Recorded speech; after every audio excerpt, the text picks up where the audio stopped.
My wife cheated and kicked me out, so I took down her lover as the FBI agent she never knew I was. It's funny how fast everything can fall apart. 17 years of marriage, gone in less than 10 minutes. I stood there in the entryway of our home, my home, the one I'd spent years fixing up, watching my wife, Clarissa, laugh like I was some kind of joke. No divorce papers needed, just leave, she said. Her voice was sharp and cold, like she'd been waiting to say it for months. She barely even looked at me. Her new boyfriend, Reed, was right there beside her, grinning like he'd just won some big prize. He kicked off his muddy shoes and plopped them right on the coffee table I'd built with my own hands years ago. The wood was scratched now, scuffed from his careless feet, and I felt this tight knot in my chest. But I didn't say anything. What was there to say?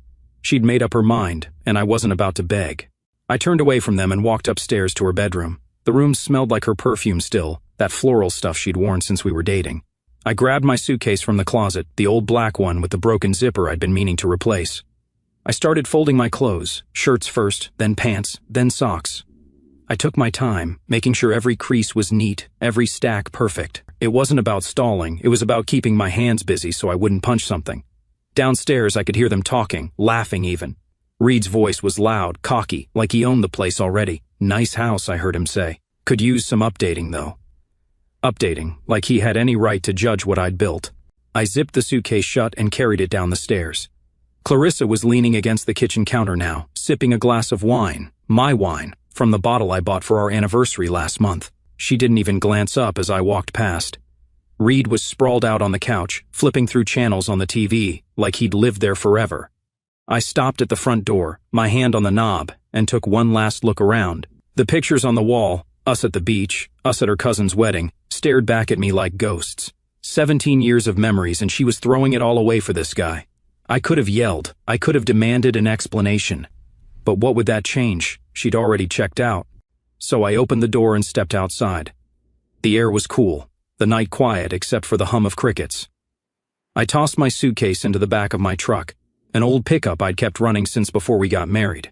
The engine sputtered to life, and I pulled out of the driveway without looking back. My hands gripped the wheel tight, my knuckles white. Clarissa thought she'd humiliated me, that she'd won some kind of victory by kicking me out like that. She had no idea who I really was, no clue what was coming. I drove down the street, the house shrinking in my rearview mirror, and I felt something shift inside me. Not anger, not anymore. It was something calmer, something sharper. She wanted me gone, fine, I'd leave. But this wasn't over, not by a long shot. I pulled into a gas station a few miles away and parked under the flickering lights. My phone sat heavy in my pocket. I pulled it out, opened the contacts, and scrolled to a number saved only as command. My thumb hovered over it for a second before I typed out a quick message. Initiate. Subject confirmed. Proceeding as planned. I hit send and leaned back in the seat, waiting. The reply came almost instantly. All teams ready. Phase 1 begins 9 a.m. I read it twice, letting the words sink in. 17 years of pretending, of hiding, and now it was all about to unravel. Clarissa thought she'd seen the last of me. She thought I was just some boring guy she could toss aside. She didn't know the truth, not yet. I started the truck again and drove toward the city. My mind was racing, but my hands were steady. I'd spent years building a life with her, playing the part she wanted me to play. The quiet husband, the guy who fixed the leaky sink and paid the bills on time. She never asked about my late nights, my business trips, the locked drawer in my office she wasn't allowed to touch. She didn't care enough to wonder. And maybe that was the real problem. I wasn't just leaving the house tonight. I was leaving the lie I'd lived for her. The gas station lights faded behind me as I merged onto the highway, the road stretching out dark and empty. Tomorrow, everything would change. Tomorrow, she'd find out what she'd really thrown away. And me? I'd finally stop pretending. I drove through the night, the highway lights blurring past like streaks of yellow paint. My truck's engine rumbled steady under me, a familiar sound that kept me grounded while my mind spun. Clarissa's words kept echoing in my head. No divorce papers needed. Just leave. The way she laughed, like I was nothing, stung more than I wanted to admit. 17 years, and she tossed me out like an old pair of shoes. Reed's smug face flashed in my mind too, his feet on my coffee table, his voice bouncing around my house like he belonged there. I tightened my grip on the steering wheel, my knuckles whitening again, but I didn't let myself get lost in that. Not now. There was too much to do. I glanced at my phone on the passenger seat.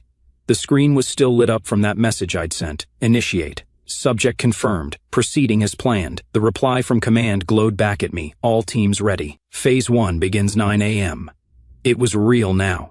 No turning back. I'd always known this day might come, but I never thought it would be like this. My own wife kicking me out and handing me the perfect opening all at once. She thought I was some boring accountant, stuck in a cubicle, crunching numbers for the government. I let her think that. It was easier that way, safer too. She didn't need to know about the late-night meetings, the classified files, the times I'd come home with bruises I blamed on tripping down the stairs. She never pushed for more, never cared enough to ask. The road stretched out ahead, dark and quiet, except for the occasional headlights of a passing car. I turned off the highway after about an hour and headed toward a spot I hadn't been to in months, a safe house tucked away in the woods outside the city. The bureau called it a black safe, a place off the grid where agents like me could lay low when things got messy. The gravel crunched under my tires as I pulled up to the cabin. It didn't look like much, just a small wooden shack with a sagging porch and a rusty mailbox. Perfect cover. I grabbed my suitcase and stepped out, the cool night air hitting my face. The crickets were loud here, a steady hum that drowned out the noise in my head. Inside, the place was bare, a couch, a table, a single lamp flickering with a weak bulb. No pictures, no decorations, just the essentials. I dropped my bag by the door and checked my watch. It was just past midnight, 9 hours until phase 1. I pulled out my phone again and double-checked the signal. Full bars. Good. I needed to stay connected. Then I sat on the couch, leaning my head back against the worn cushions. My eyes drifted to the ceiling, tracing the cracks in the wood. This wasn't how I pictured my life at 45, hiding out in a safe house, my marriage in ashes, my wife shacked up with some sleazy guy. But maybe it was better this way. Cleaner. Clarissa never knew what I really did. I told her I worked for the Treasury Department, some desk job tracking budgets and tax forms. It wasn't a total lie, just vague enough to keep her from digging. She'd roll her eyes when I mentioned work, muttering about how dull it sounded. Spreadsheets and coffee stains, she'd say, laughing. I'd laugh too, playing along. She didn't know about the encrypted emails, the burner phones, the times I'd sat in unmarked vans watching targets through binoculars. She didn't know I'd spent the last 3 years tracking a guy like Reed, piecing together his dirty money schemes while she was busy planning dinners and scrolling through her phone. And she definitely didn't know that her soulmate was the key to it all. I stood up and paced the small room, my boots thudding against the floorboards. The safe house had a tiny kitchen in the corner, a sink, a stove, a fridge that hummed too loud. I opened it and found a can of soda, cracked it open, and took a long sip. The cold fizz settled my nerves a bit. I thought about tomorrow, 9 a.m., when the teams would move in. I could already picture it, the black SUVs rolling up, the agents knocking on the door, Clarissa's sleepy confusion turning to panic. She'd have no idea what hit her, neither would Reed. I almost smiled at that. Almost. Back on the couch, I pulled a small notebook from my suitcase. It was beat up, the leather cover scratched and worn. Inside were notes I'd kept over the years, codes, dates, names. Nothing too specific, just enough to jog my memory if I needed it. I flipped to a page near the back where I'd written RV months ago. Reed Valen. I'd been watching him long before Clarissa brought him home, long before she decided he was her ticket out of our marriage. I tapped the page with my finger, staring at his initials. She thought she'd humiliated me tonight. She thought she'd won. But she didn't know the game had already started, and I was the one holding the cards. I set the notebook down and checked my phone again. No new messages. Good. Everything was on track. I leaned back, closing my eyes for a moment. The safe house was quiet except for that fridge hum and the crickets outside. Tomorrow, it would all kick off. Tomorrow, Clarissa would see a side of me she'd never imagined. I wasn't just the guy she kicked out. I was the guy who'd been waiting for this moment, planning it, building it, and now it was here. I finished the soda, crushed the can in my hand and tossed it into the trash. Then I lay down on the couch, my arm under my head. Sleep wouldn't come easy tonight, but I didn't care. I had work to do, and for the first time in years I felt alive. The safe house was cold when I woke up, the kind of chill that seeps into your bones and makes you wish you'd packed an extra jacket. I barely slept, maybe a couple of hours on that lumpy couch, my mind too wired to shut off. The clock on my phone said 6:47 a.m., just over 2 hours until phase 1. I sat up, rubbing my eyes, the faint light of dawn creeping through the cabin's dusty blinds. My suitcase was still by the door where I'd left it, my notebook on the table open to Reed's initials, RV. Today was the day he'd go down, and Clarissa with him, whether she knew it or not. I stood and stretched, my back cracking from the stiff cushions. The safe house smelled like old wood and damp air, but it was home for now. I walked to the tiny kitchen, filled a chipped mug with water from the sink, and drank it down fast. No coffee here, but I didn't need it. Adrenaline was already kicking in sharp and steady. I grabbed my phone and checked for updates. A new message from command, teams in position. Rendezvous 8 a.m. Black safe confirmed secure. Good.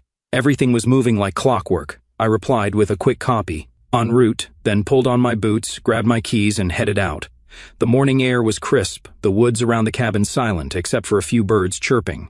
My truck sat where I parked it, dew clinging to the windshield. I climbed in, started the engine, and let it warm up while I wiped the glass clear with my sleeve. The drive to the rendezvous point wasn't far, about 20 minutes to a warehouse on the edge of town, another spot the Bureau kept off the books. I pulled onto the gravel road, my tires crunching loud in the stillness. My mind drifted back to last night, Clarissa's laugh, Reed's smug grin. I'd spent 17 years with her, building a life, a home, and she'd thrown it away without a second thought. But that wasn't what kept me up. It was the irony of it all.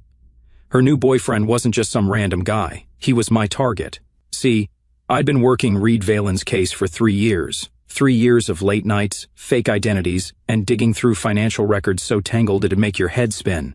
He was a hedge fund manager on paper, fancy suits, slick hair, the kind of guy who bragged about his yacht at parties.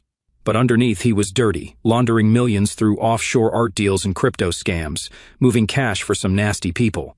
I'd tracked him across state lines, tapped his calls, watched his every move, and then, 6 months ago, Clarissa brought him home. "This is Reed," she'd said, all smiles, like she'd found gold. My soulmate. I'd nearly choked on my beer. Soulmate? He was my mark. I didn't tell her, of course. I couldn't. My job, my real job, depended on secrecy. She thought I was just some government pencil pusher, and I let her. It was safer that way. The less she knew, the less she could mess up. But I never thought she'd get tangled in it like this.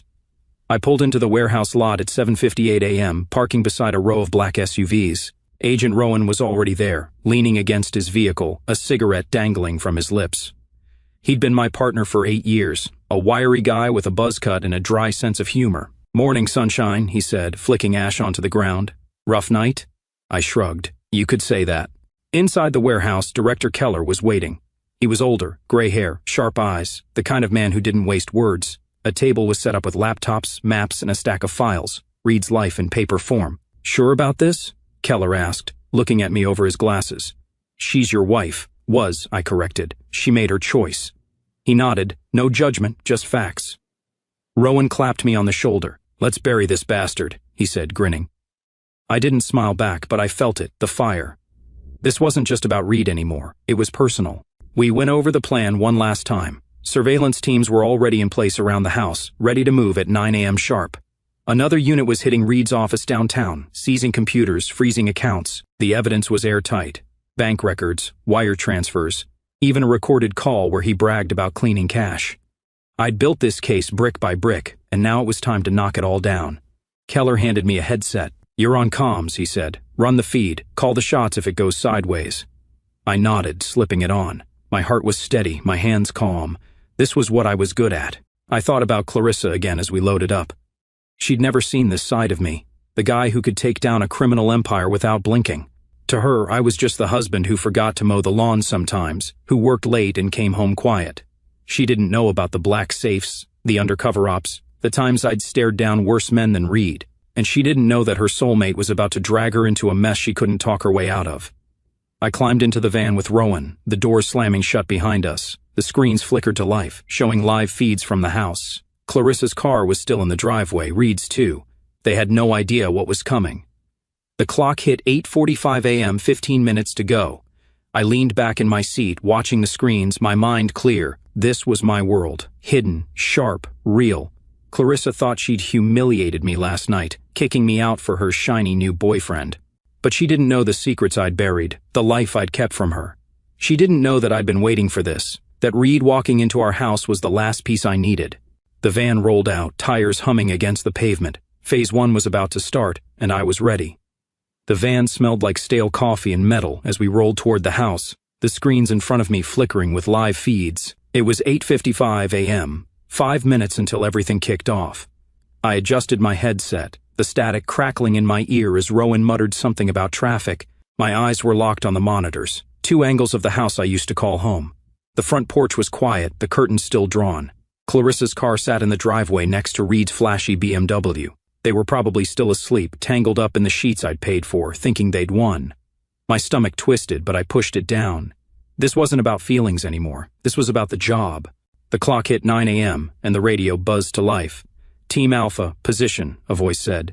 Team Beta, office site secured, awaiting your go. I took a breath, my voice steady. Go, I said, and just like that, it started. On the screen, 3 black SUVs pulled up fast, tires screeching as agents spilled out, vests on, guns ready but low. They moved like a machine, 2 to the front door, 2 around back, 1 on lookout. I watched as Agent Torres, a guy I'd trained with years ago, banged on the door. FBI, search warrant, open up. His voice was loud, sharp, cutting through the morning quiet. For a second, nothing happened. Then the curtains twitched, and I saw Clarissa's face peek out, her eyes wide and sleepy.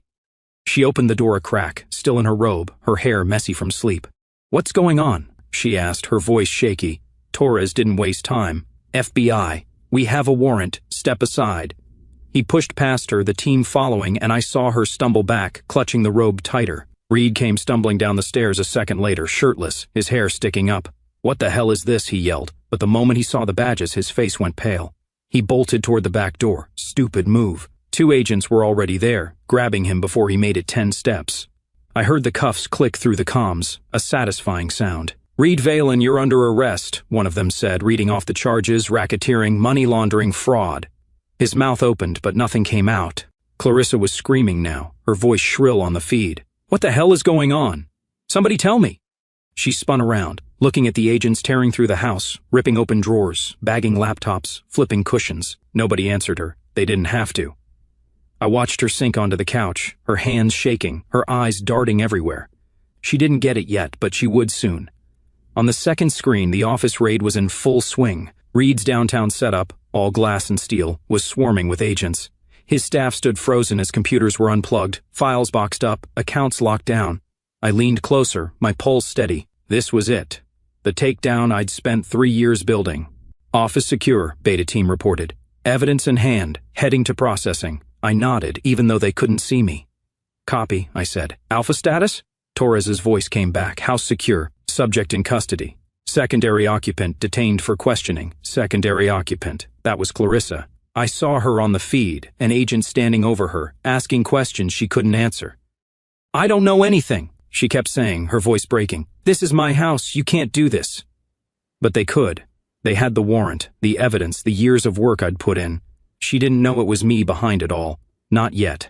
Rowan nudged me, pointing at the screen. She's losing it, he said, almost laughing. I didn't smile. Watching her fall apart wasn't fun. It was just necessary. The agents found a safe in the bedroom, my bedroom, hidden behind a painting I'd hung years ago. They cracked it open, pulling out stacks of cash, a burner phone, some papers I couldn't make out. Reed's stash, no doubt. Clarissa's face went white when she saw it. That's not mine, she yelled. I don't know where that came from. Maybe she didn't, but it didn't matter. She'd let him in, taken his gifts, played along. That made her part of it, whether she meant to or not. The feed showed Reed in cuffs now, shoved into the back of an SUV. He was sweating, his cocky grin long gone. I want my lawyer, he kept saying, like that'd save him. It wouldn't. We had him cold, bank records, wiretaps, witnesses. 3 years of my life boiled down to this moment. I leaned back in the van's chair, the headset pressing against my ear. The house was a mess now, furniture overturned, closets emptied. Clarissa sat there, head in her hands, crying. An agent handed her a tissue, but she didn't take it. She just kept muttering, "This can't be happening." I thought about last night, her laughing, telling me to leave. She thought she was in control, that she'd humiliated me. Now look at her. The radio crackled again. Alpha team, evidence secured, moving to transport. I glanced at Rowan. Office hall? I asked. He grinned. Enough to bury him for 20 years, maybe more. I nodded. Good. The screen showed the agents packing up, the SUV pulling out. Clarissa was led to a car, not cuffed, not yet, but she wasn't free either. Where are you taking me? She asked, her voice small. Station, the agent said. We've got questions. The van went quiet as the feeds cut off, the operation wrapping up clean. Rowan pulled out a pack of gum and offered me a piece. I took it, chewing slow, the mint sharp on my tongue. You okay? He asked, eyeing me. Yeah, I said, and I was. This wasn't about revenge, not really. It was about justice, about finishing what I'd started. Clarissa didn't know who I was, not after all these years. She'd see soon enough. The van rumbled back to the warehouse, the city sliding past in a blur of gray buildings and morning traffic. I sat there, headset off now, the screen in front of me dark. Rowan was tapping his fingers on the steering wheel, humming some tune I didn't recognize. The takedown was over, Reed in cuffs, the house torn apart, Clarissa hauled off for questioning. My chest felt tight, but not from nerves. It was something else, something heavier. 3 years of work had just paid off, and yet all I could think about was her face on that feed, confused, scared, crying. She didn't know it was me, not yet. My phone buzzed in my pocket, snapping me out of it. I pulled it out and saw her name on the screen. Clarissa. A missed call, then another, then a text. What did you do? All caps, no question mark, like she was yelling through the words. I stared at it for a long minute, my thumb hovering over the reply button. Rowan glanced over. She's freaking out, huh? He said, smirking. Let her sweat, I muttered, shoving the phone back in my pocket. But it buzzed again. Another call. I ignored it, watching the warehouse come into view as we pulled into the lot. Inside, the team was already unpacking boxes of evidence from the house and office, stacked on tables, agents sorting through it all. Director Keller waved me over. Clean up, he said, his voice gruff but approving. Valen's done. We've got enough to lock him up for decades. I nodded, my eyes scanning the room. Laptops, files, that burner phone from the safe, all laid out like pieces of a puzzle I'd spent years solving. What about her? I asked, keeping my tone flat. Keller shrugged. She's in holding. Claims she didn't know anything. We'll see. My phone buzzed again. Another text. Answer me. I pulled it out this time, staring at her words. She was desperate now, probably sitting in some cold room at the station, wondering how her perfect little plan had blown up. I opened the camera roll instead of replying, scrolling to a photo I'd taken months ago during a training drill. Me in full tactical gear. Vest, headset, the works. Standing next to Rowan, a surveillance monitor in the background. You could just make out Clarissa's face on the screen, a still from one of Reed's calls we'd tapped. I hadn't planned to use it like this, but it felt right. I sent it to her, no words, just the image. Let her figure it out. The phone rang again almost instantly, her name flashing, insistent. I let it ring twice before picking up, my voice calm. Yeah. She was breathing hard on the other end, like she'd been running. What the hell is that picture? She demanded.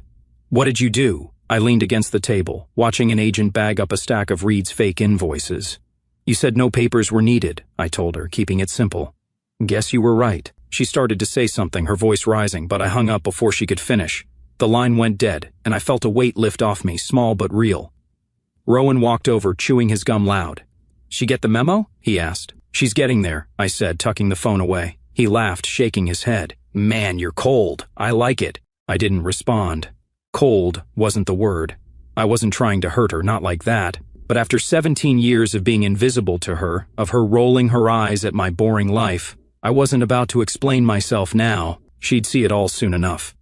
Keller called us into a briefing room, a small space with a whiteboard and a few chairs. The screens were back on, showing footage from the house raid looped on mute. Valen's in processing, he said, pointing at a file. Singing already, trying to cut a deal. I wasn't surprised. Guys like Reed always folded when the cuffs went on. What's he saying? I asked. Keller flipped open the folder. Claimed she knew. The wife. Says she was in on the accounts, the gifts, trying to pin it on her. My jaw tightened. She didn't, I said, firm. She's clueless, not crooked. Keller raised an eyebrow but didn't argue. We'll dig, see what sticks. I thought about that. Clarissa, knowing, she didn't. I'd lived with her long enough to be sure. She'd taken Reed's money, sure. The jewelry, the car, that villa she'd bragged about. But she thought it was just him showing off. She wasn't smart enough to hide millions, not careful enough to play that game. But the evidence was there. $140,000 in gifts traced to her name, all tied to Reed's laundering. The villa in Mykonos wasn't a timeshare like she told her friends. It was a front. She was in deep, even if she didn't mean to be. My phone buzzed again, another call. I silenced it this time, letting it go to voicemail. I could hear her voice in my head anyway, pleading, yelling, demanding answers. She'd get them, just not from me. Not yet. Keller handed me a coffee, black and bitter, and I took a sip, the heat waking me up. You're off the field for now, he said. Paperwork, then we regroup. This one's high profile. Media's already sniffing. I nodded. Fine by me. I'd done my part. The room emptied out, agents moving to their next tasks. I stayed, staring at the whiteboard where someone had scribbled Reed's name and a list of charges. My marriage was over, had been for a while, I guess, but this was the real end. Clarissa thought she'd unmasked me last night, kicking me out like some loser. Now I was the one peeling back the layers. That photo I'd sent wasn't just a jab. It was the truth. Me, The real me. The guy she'd never bothered to see. She'd call again, I knew it, and maybe I'd answer. But for now, I let the silence settle, the coffee cooling in my hand. The game wasn't over, it was just starting. The warehouse was quiet now, the buzz of the morning fading as the team scattered to their next assignments. I sat alone in the briefing room, the whiteboard still staring back at me with Reed's name scrawled in black marker. My coffee was cold, but I sipped it anyway, the bitter taste keeping me sharp. My phone sat on the table, silent for the first time in hours. Clarissa had stopped calling. Maybe she'd given up. Maybe she was too busy freaking out at the station. Either way, I didn't care, not right then. I leaned back in the chair, my eyes drifting to the stack of files Keller had left behind. Reed's life, my work, all boxed up and ready to bury him. The door creaked open, and Rowan poked his head in. "Interrogation starting," he said, chewing that damn gum again. "Valen's in room 3. Want to see?" I nodded, pushing myself up. My boots echoed on the concrete as we walked down the hall, past agents hunched over laptops and evidence bags. The interrogation rooms were in the back, small gray boxes with one-way glass and metal chairs bolted to the floor. I stopped at the window, looking in. Reed was there, cuffed to the table, his fancy suit swapped for a jumpsuit. He looked smaller without the swagger, his hair greasy, his eyes darting around like a trapped rat. Agent Torres was already inside, flipping through a file, calm as ever. "You've got a lot to say, Reed," he started, his voice steady. "Let's hear it." Reed leaned forward, his cuffs clinking. "I'll talk," he said, "too fast, but you've got to cut me a deal. I'm not the big fish here." Torres didn't flinch. "You're the one in cuffs. Start talking, and we'll see." Reed swallowed hard, then launched in. "It's her, Clarissa. She knew about the accounts. She helped set them up. The jewelry, the car, she pushed for it. Said we needed to look legit." I felt my fists clench at my sides. He was lying, and not even well. Clarissa didn't know a damn thing about laundering. She could barely balance her own checkbook. But Reed kept going, spinning his story. "She's got a safe deposit box downtown. Check it. You'll find proof." Torres scribbled something down, then looked up. "We'll check. Anything else?" Reed nodded, eager now. "The villa. She picked it. Said it'd be our getaway. She's in on all of it." I turned away from the glass, my jaw tight. Rowan raised an eyebrow. "He's desperate," he said, throwing her under the bus to save his ass. "Yeah," I muttered. "Won't work." I knew Clarissa wasn't innocent. She'd taken the gifts, flaunted them, let Reed worm his way in. But she wasn't a mastermind. She was just greedy, blind, too caught up in her soulmate to ask where the money came from. The Bureau would figure that out fast. They already had the paper trail, $140,000 in assets tied to her name, all from Reed's dirty cash, jewelry she wore to parties, a car parked in our garage, that villa she bragged about on the phone to her sister. It was enough to drag her in, even if she didn't know the full game. I walked back to the briefing room, needing air. My phone buzzed again, not Clarissa this time, but my lawyer Mike. I answered, keeping it short. "What's up?" His voice was all business. "She's asking to see you. Clarissa. Called my office from the station. Says it's urgent." I rubbed my temple, the headache starting to build. "She's in holding?" I asked. "Yeah," Mike said. "Not charged yet, but they're digging. She's scared. Wants to talk." I didn't say anything for a second, just let the words hang there. "You don't have to," he added. "She's not your problem anymore." He was right, she wasn't. But something in me, maybe the 17 years we had, made me nod. "Set it up," I said. "I'll go." The call ended and I sat back down, staring at the files. Reed was still in there, flapping his gums, trying to claw his way out. The safe deposit box was a bluff. I'd bet my truck on it, but the villa was real. We traced it weeks ago, a $2 million property in Mykonos, bought through a shell company Reed controlled. Clarissa thought it was a romantic gift, not a laundering front. She'd posted pictures online, all smiles, oblivious. Now it was evidence, and her name was on the deed. Probation at least, maybe worse. She was in the system now, caught in the net I'd cast for him. An hour later, Mike texted me the details. Bureau conference room, 2 p.m. I spent the time sorting through evidence, double-checking the haul from the house. The burner phone had calls logged to Reed's contacts. The cash was marked with serial numbers we could trace. Solid stuff. By the time I left for the meeting, my head was clear. I drove to the station alone, the city loud around me, horns honking, people rushing. The building was all concrete and glass, cold inside. An agent led me to the room, a beige box with a table and 2 chairs. I sat, waiting. The door opened, and Clarissa walked in. No cuffs, but she looked rough, hair tangled, eyes red, her robes swapped for jeans and a sweatshirt. She stopped when she saw me, her mouth opening, then closing. "Sit," I said, nodding at the chair. She did, slow, like she wasn't sure.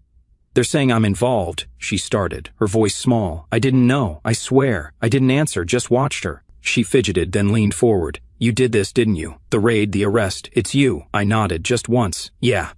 Her eyes widened, tears welling up. Why didn't you tell me, she asked. Who you really are? I leaned back, keeping my voice even. You never asked, I said. You never cared. And that was it, the truth, plain and simple. She stared at me, tears spilling now, but I didn't move.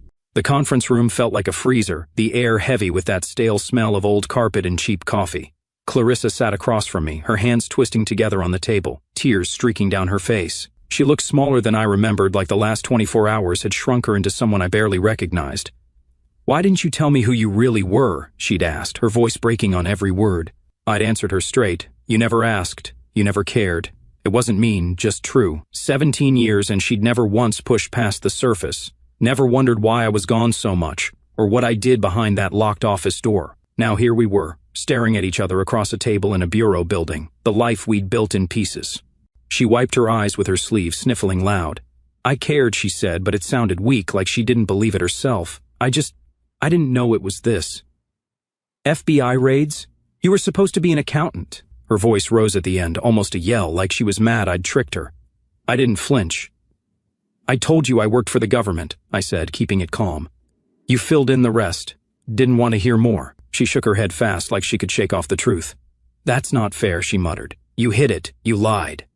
I leaned forward then, just a little, my hands flat on the table. I didn't lie, I said. I protected you. Kept you out of it. Until you let him in. Her face crumpled at that.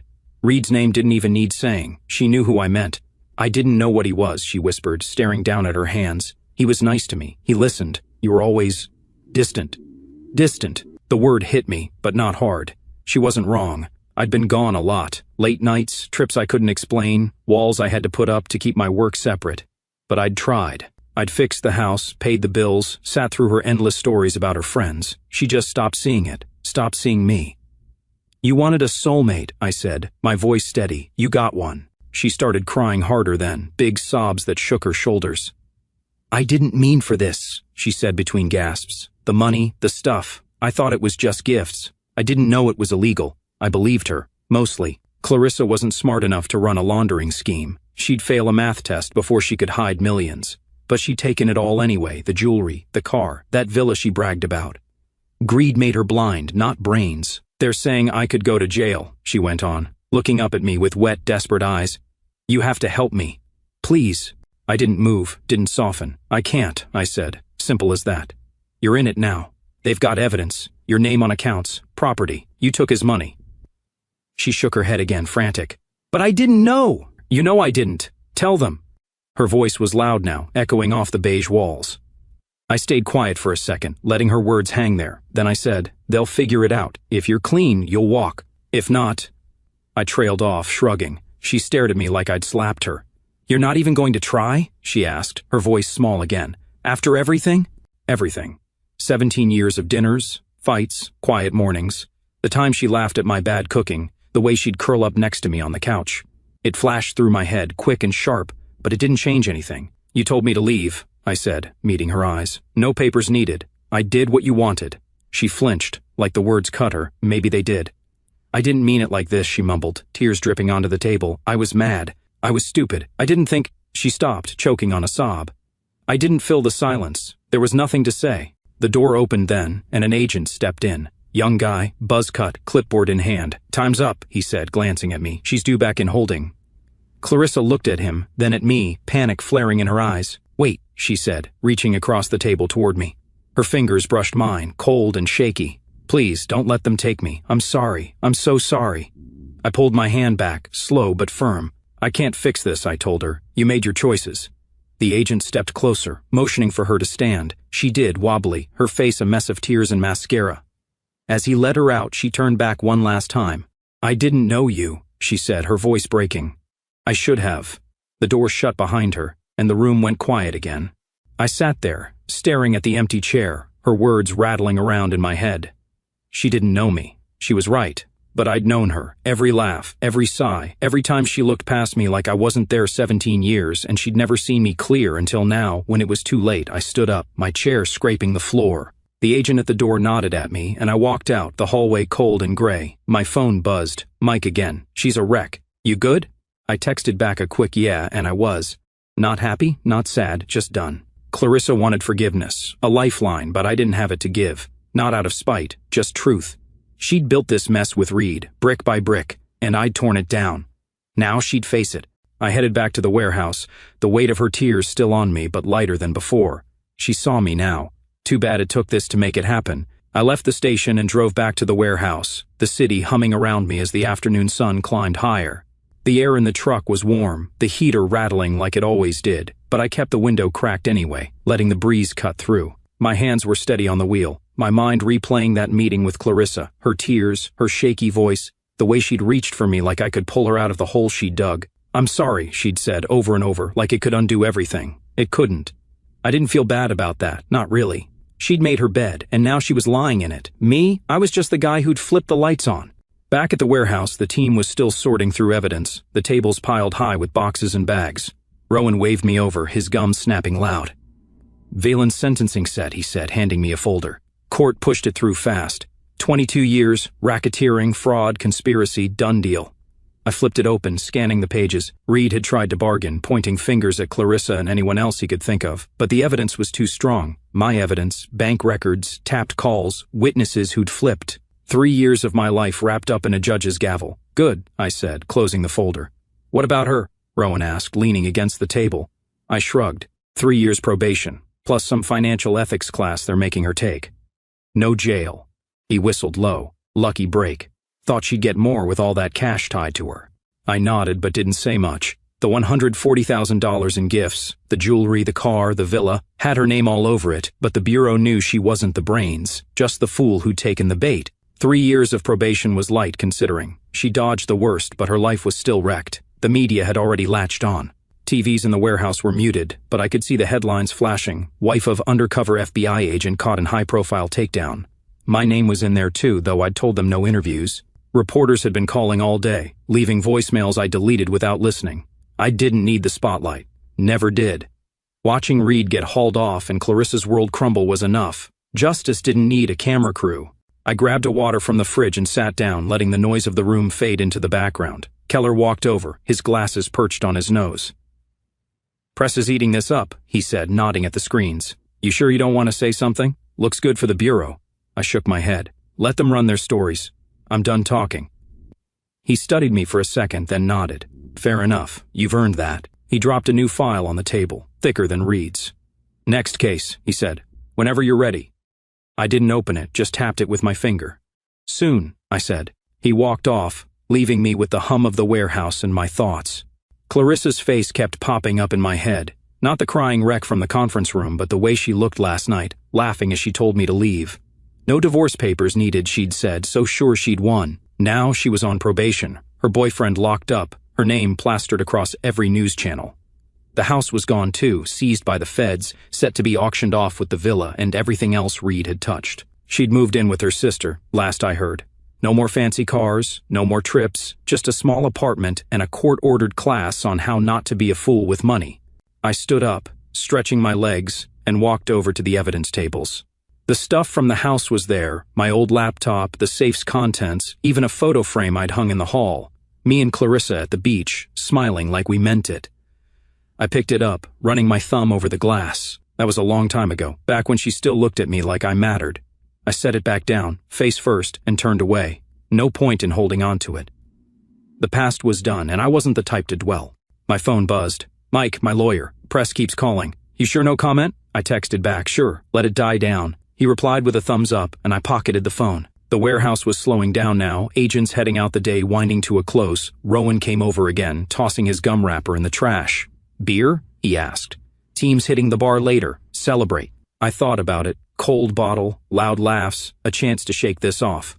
"Yeah," I said. "I'm in." We left the warehouse as the sun dipped low, the sky turning orange over the city. The bar was a dive a few blocks away, all sticky floors and neon signs. The team was already there, Torres, a couple others. Keller even showed up for a round. They raised their glasses when I walked in, cheering like I'd won something big. "To the man who took down Valen," Rowan yelled, and I let myself smile just a little. The beer was cold, the chatter loud, and for the first time in months, I felt light. No more hiding, no more pretending. Reed was gone, Clarissa was out, and I was still standing. The night stretched on, the bar emptying out slow. I stayed until last call, nursing a second beer, watching the team laugh and swap stories. This was my life now. Work, purpose, people who got it. Clarissa had her sentencing, her probation, her sister's couch. I had this, and it was enough. I paid my tab, stepped outside, and breathed in the cool night air. The headlines would fade, the calls would stop. Tomorrow, I'd open that new file. Tonight, I just walked home, the city quiet around me, feeling like myself again. The morning after the bar, I woke up in my new apartment, a small place downtown, all bare walls and unpacked boxes. The bed was just a mattress on the floor, but it was mine. No traces of Clarissa or the life we'd had. Sunlight slipped through the blinds, hitting my eyes, and I groaned, rolling over to check my phone. It was 7:30 a.m., later than I'd meant to sleep.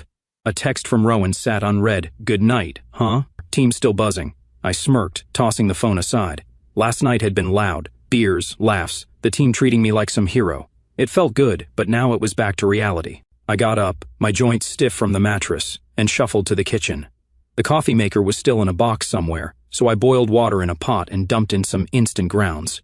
It tasted like dirt, but it did the job. I leaned against the counter, sipping slow, staring out the window at the city waking up. Cars honked below, people rushed along the sidewalks. My old life, the house, Clarissa, the pretending, was gone.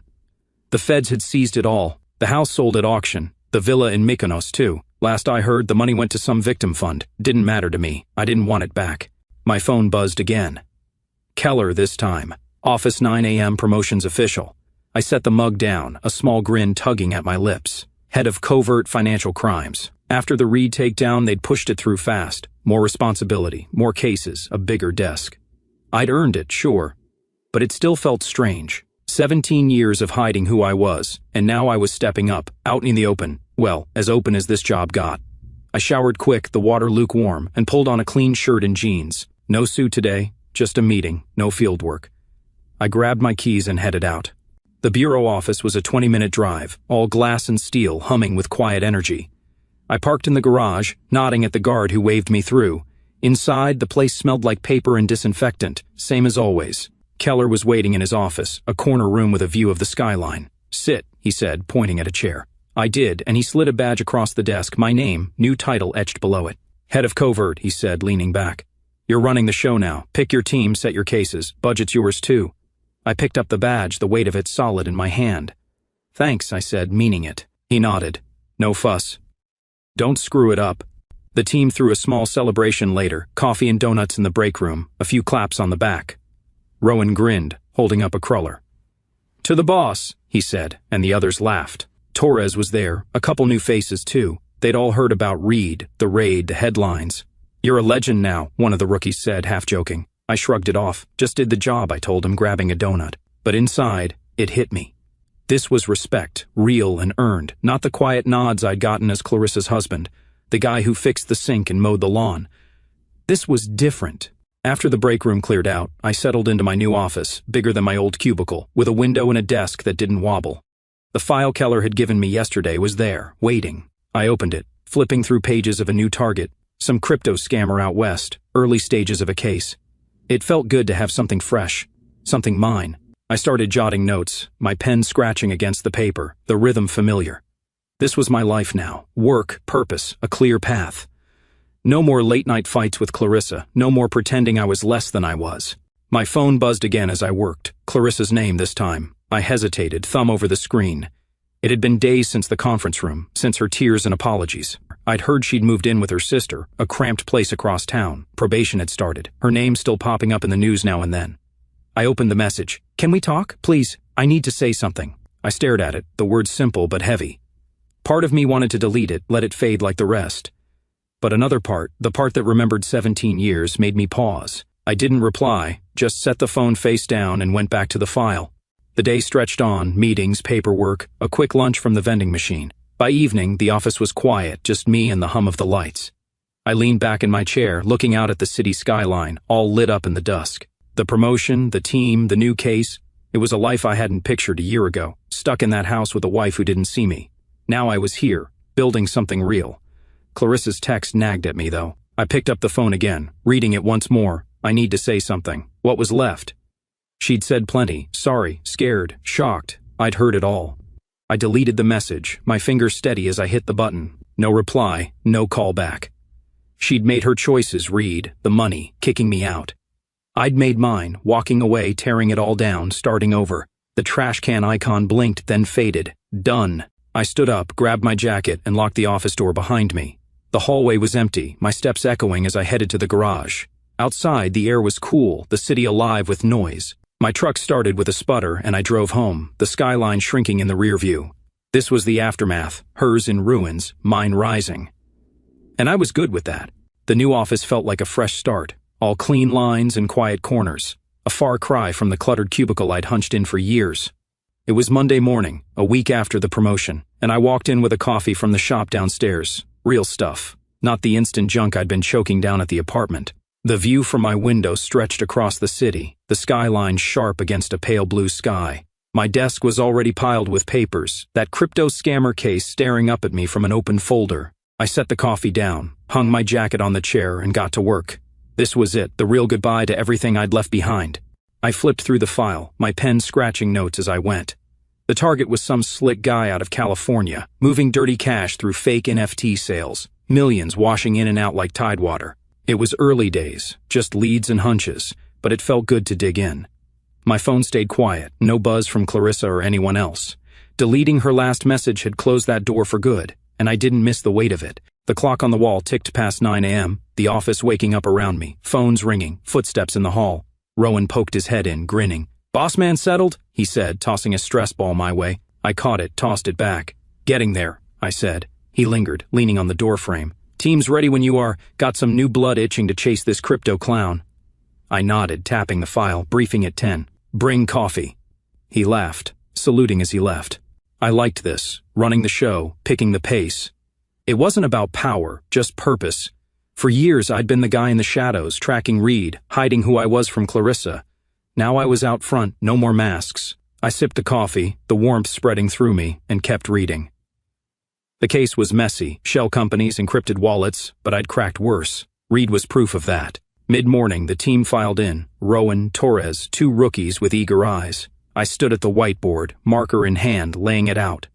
"Target's name is Ethan Bryce," I started. 34, lives in LA, runs a front called Bryce Digital Arts. We've got him tied to $8 million in suspect transfers, but it's deeper. I want eyes on his accounts, his contacts, his habits. They nodded, taking notes, the room buzzing with focus. Rowan smirked. "Another Reed, huh?" I shook my head. "Smarter, quieter. We move slow, build it tight." The briefing stretched an hour, questions flying, plans forming. By the end, I felt that old fire kicking in, sharp, steady, alive.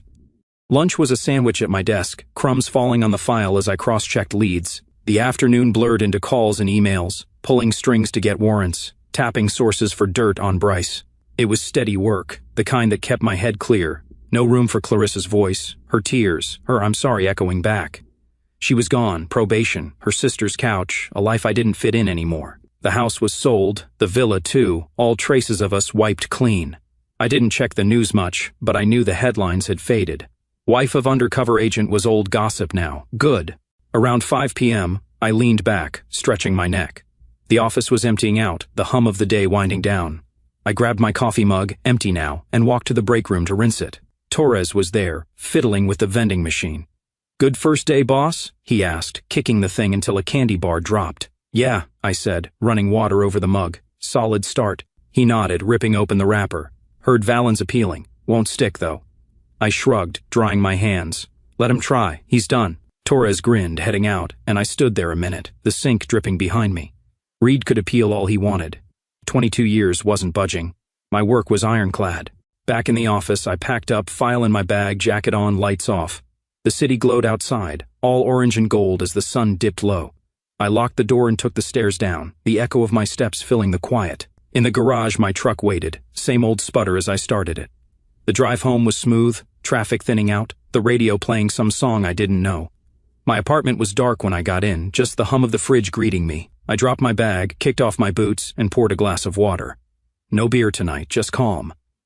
I stood by the window looking out at the street below. People walked dogs, cars rolled by, life kept moving. Clarissa's words from months ago floated up. No divorce papers needed, just leave. I had left. The house, the lies, the man she'd boxed me into. She'd laughed then, thinking she'd won, but I'd walked away with more than she'd ever know. Dignity, purpose, a life that fit. The warrant I'd served wasn't just for Reed. It was for me too, cutting free the weight of her disrespect. I didn't need a lawyer to sign it off. I'd done it myself. The glass was cool in my hand as I took a sip, the city lights flickering outside. The crypto case sat in my bag, a new beginning waiting, another con man, another chase, another chance to do what I was good at. I smiled, small but real, and set the glass down. The mattress wasn't much, but it'd do. I lay back, arms behind my head, the ceiling blank above me. No ghosts here, just me, the job, the road ahead. Clarissa had her goodbye, messy and loud. This was mine, quiet and sure, and it felt right.